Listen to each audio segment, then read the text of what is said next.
Bismillah, assalamualaikum warahmatullahi wabarakatuh.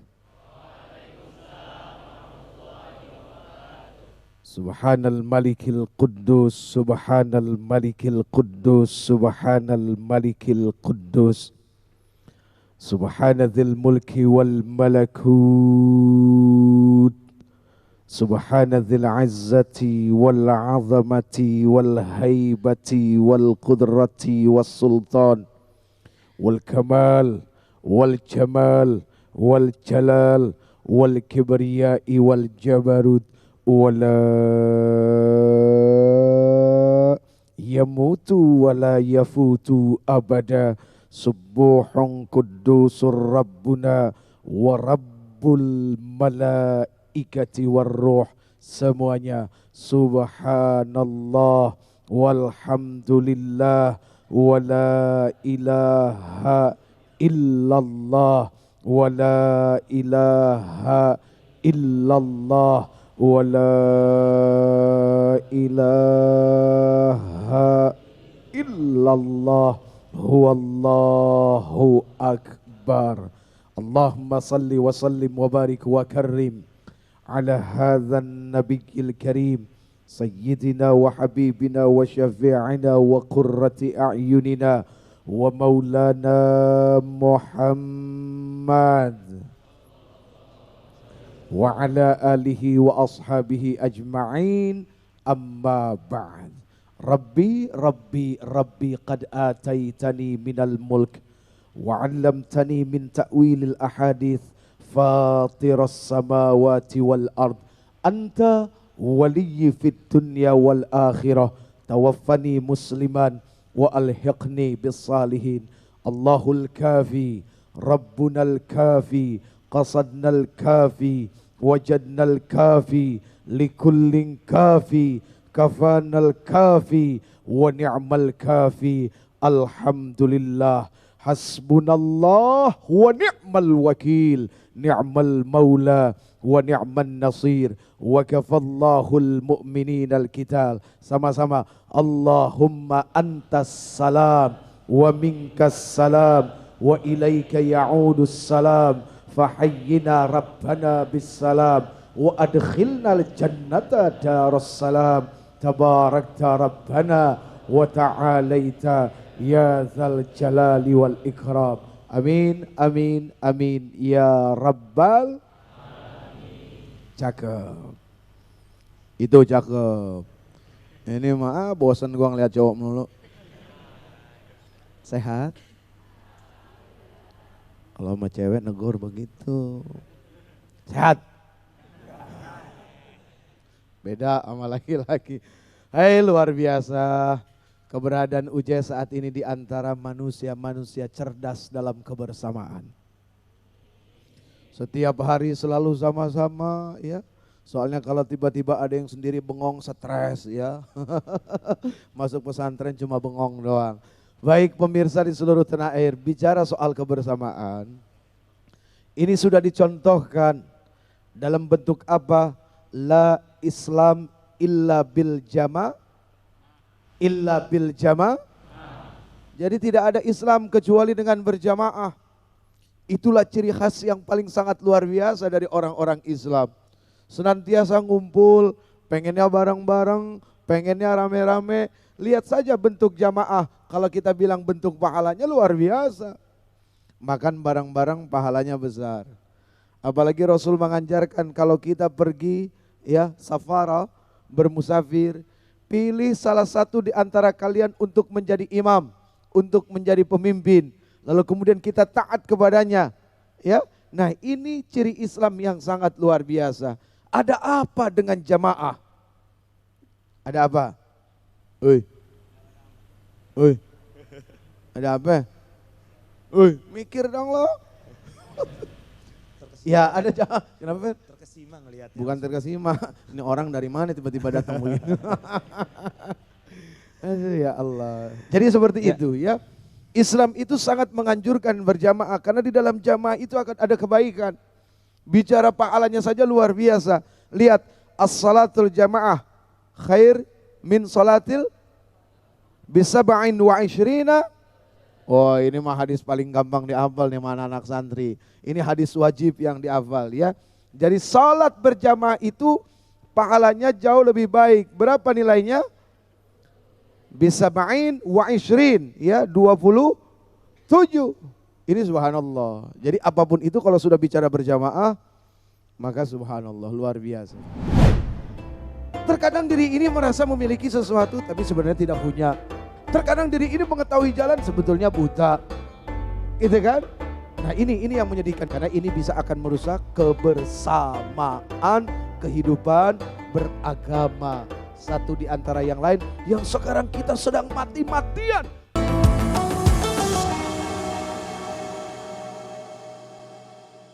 Baik, pemirsa di seluruh tanah air. Di negeri yang mayoritas umat Islam, di mana kalau bicara Islam kita tahu Islam itu artinya apa? Islam itu artinya adalah selamat, ya, yang berarti para pemeluk Islam seharusnya sudah mampu menyelamatkan diri. Kemudian keberadaan orang Islam dimanapun dia berada akan mampu menyelamatkan lingkungannya. Seharusnya kan seperti itu. Lihat dari pemimpin yang paling tinggi, presiden, sampai yang paling rendah tukang sapu. Tukang sapu rendah nggak? Rendah menurut orang yang merasa tinggi. Padahal tukang sapu itu luar biasa loh. Nggak ada tukang sapu kotor.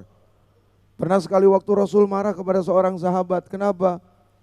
Ada perempuan yang biasa menyapu halaman. Sekali waktu dia wafat nggak ada yang kasih tahu. Rasul baru tahu di saat apa? Kok ini halaman kotor biasanya bersih. Kemudian Rasul dikasih tahu kalau ibu-ibu yang biasa menyapu itu wafat. Ini Masya Allah. Jadi semua di mata Islam, siapapun dia, whatever, benar gak sih? Yes? Do you understand? 10, jawabannya bukan yes. Do you understand? Jawabannya 10 ya. Do you understand? 10. Belajar di mana lu bahasa Inggrisnya? Nah, seperti itulah kondisi keberadaan dalam sebuah pandangan agama. Siapapun dia, apapun dia, ukurannya adalah sama, tidak akan berbeda. Itulah makna Islam. Pribadinya menyelamatkan, keberadaannya menyelamatkan, dan tidak menjadi ancaman bagi siapapun dan bagi apapun. Nah, kalau kita balik lagi ke negeri ini, mohon maaf lahir batin, ini bukan sebuah kekecewaan, tidak, tapi hanya sebuah pandangan. Negeri ini tidak habis-habisnya terus bencana demi bencana datang. Bencana alam, udah hari-hari kayaknya makanan kita. Bencana moral, setiap hari kita lihat kekisruhannya di TV.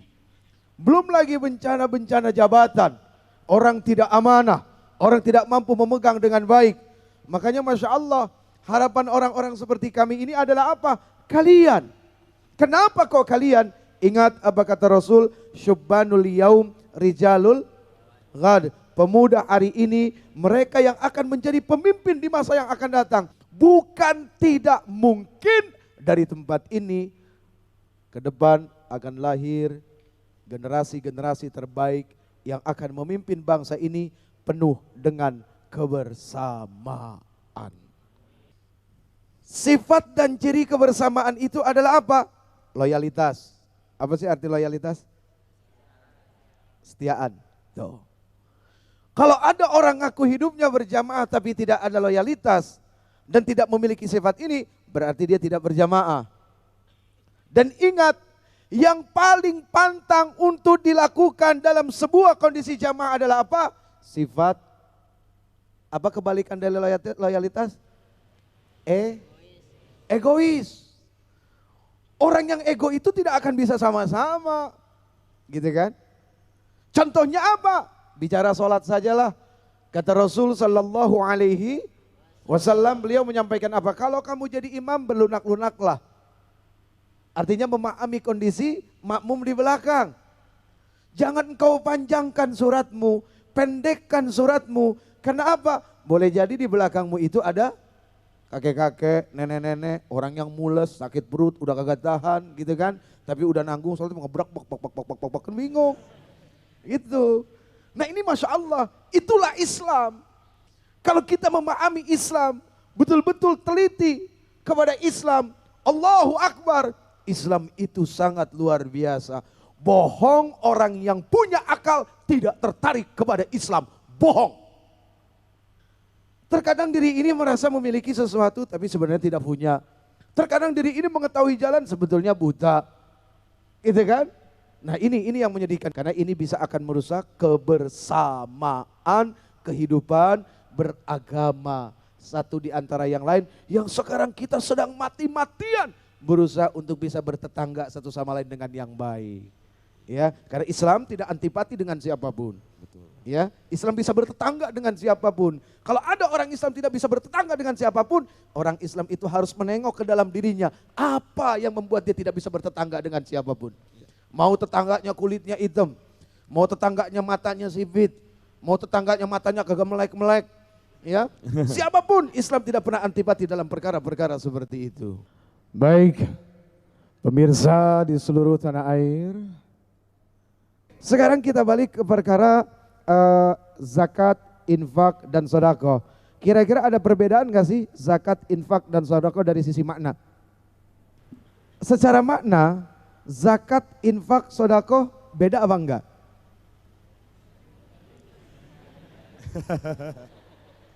Tadi beda, sekarang enggak, gimana? Zakat, infak, sodako memiliki makna yang sama. Untuk apa? Satu, ngebersihin kotoran-kotoran ibadah. Contohnya apa? Zakat fitrah. Zakat fitrah itu berfungsi apa? Membersihkan segala macam bentuk kekotoran ibadah puasa kita yang gak lepas dari ngomongin orang, ya kan? Ngadu domba orang, mencari-cari kesalahan orang lain. Maka zakat fitrah berfungsi untuk itu. Nah bagaimana dengan zakat-zakat yang lain? Sudah pasti satu akan membuat seseorang yang tadinya pelit jadi tidak pelit, minimal itu tuh fair. Tapi kenapa kok masih banyak aja orang-orang miskin di Indonesia? Ada apa? Di mana letak kesalahannya? Apakah sistem pembagian yang tidak merata? Ataukah memang orang-orang miskinnya yang memang karakternya senang meminta? Nah ini yang repot.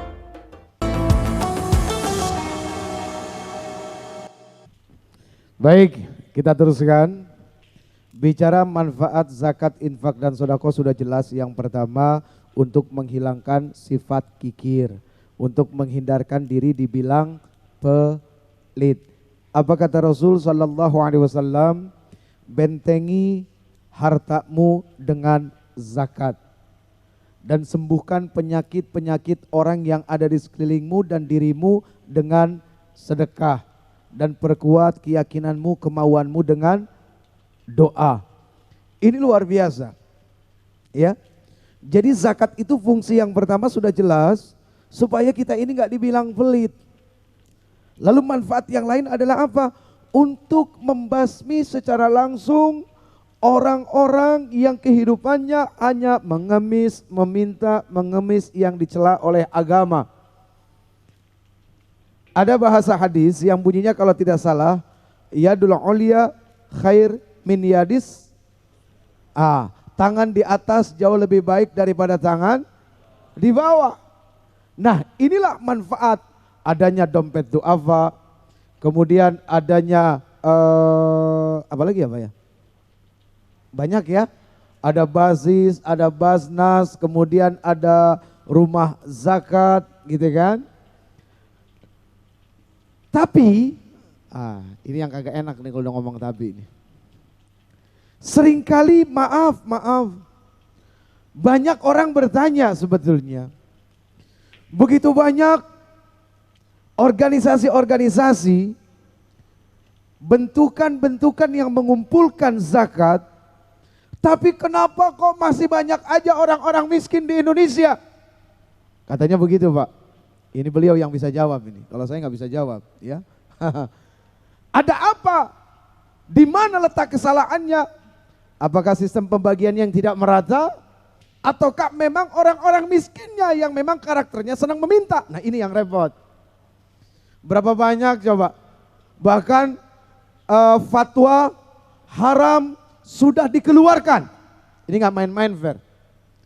oleh Majelis Ulama Indonesia untuk memberikan sedekah di jalan-jalan, di lampu-lampu merah, dan akan ditangkap bahkan. Tapi ternyata itu semua tidak efektif. Ya, yang minta banyak, yang memberikannya juga kadang-kadang paling dilema, Pak. Masa gue ngasih ditangkap gitu akhirnya. Iya kan? Mungkin kalau kepada yang memintanya adalah iya, tapi kepada yang memberinya ini terus menjadi kontroversi. Nah, sekarang begini. Yang terbaik sudah pasti menurut Al-Quran. Yang terbaik sudah pasti menurut Rasul Sallallahu Alaihi Wasallam. Nah, sekarang mau nggak kita nih berubah?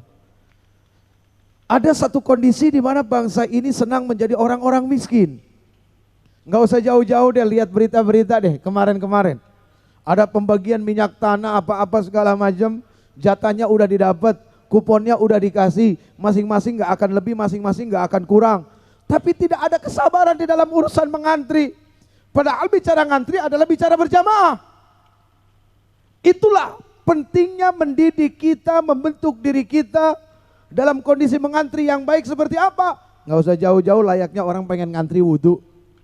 Coba kalau orang rapi gitu kan, enak, cepet gitu, nggak berantakan.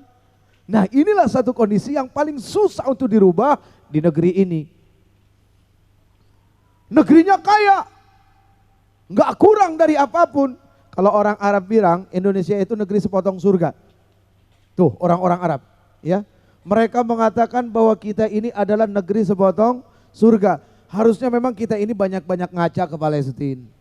Salah satu contoh negeri muslim yang sangat luar biasa. Tuh lihat saudara-saudara kita. Setiap hari nggak lepas dari mendengar desingan peluru, dentuman bom dan segala macam.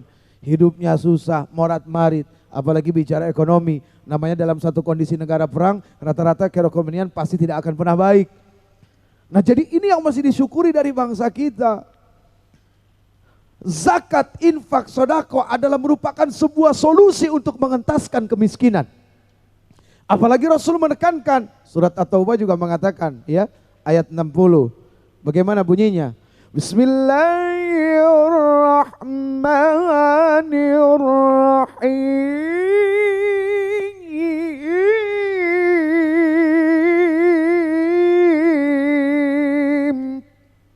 Innamas sadaqatu lil fuqara'i wal masakin. Sesungguhnya yang namanya sedekah itu untuk orang fakir dan orang miskin. Bla bla bla ke belakangnya, Rasul lebih mengutamakan kepada mereka orang fakir dan orang miskin. Pertanyaannya sekarang, apa bedanya orang fakir sama miskin?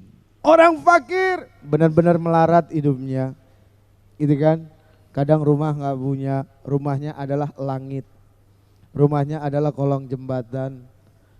Pernah nggak mampir ke kolong jembatan? Uje pernah, 9 tahun yang lalu iseng-iseng, itu rumah Uje kan di daerah Panganan Jakarta. Terus kalau kepengen ke Gunung Sahari itu ada jembatan merah namanya Pak Haji. Iya, iya. Itu di bawah suka ada yang tinggal. Sekali waktu saya mampir ke situ pengen lihat kehidupan mereka, Allahu Akbar, mewahnya luar biasa. Mewah dengan kemiskinan. Jadi dia tuh mewah dengan kemiskinan, kemiskinan itu menjadi kemewahan buat diri dia. Tinggal di situ, bayangin coba. Ya Allah, ya Karim, dibikin dari papan, Ver. Dia tinggal di situ, Ver. Nggak tahu tuh RT berapa, RW berapa, nomor berapa juga kagak jelas. Ya kan, nggak ada RT-nya sudah pasti. Iya kan?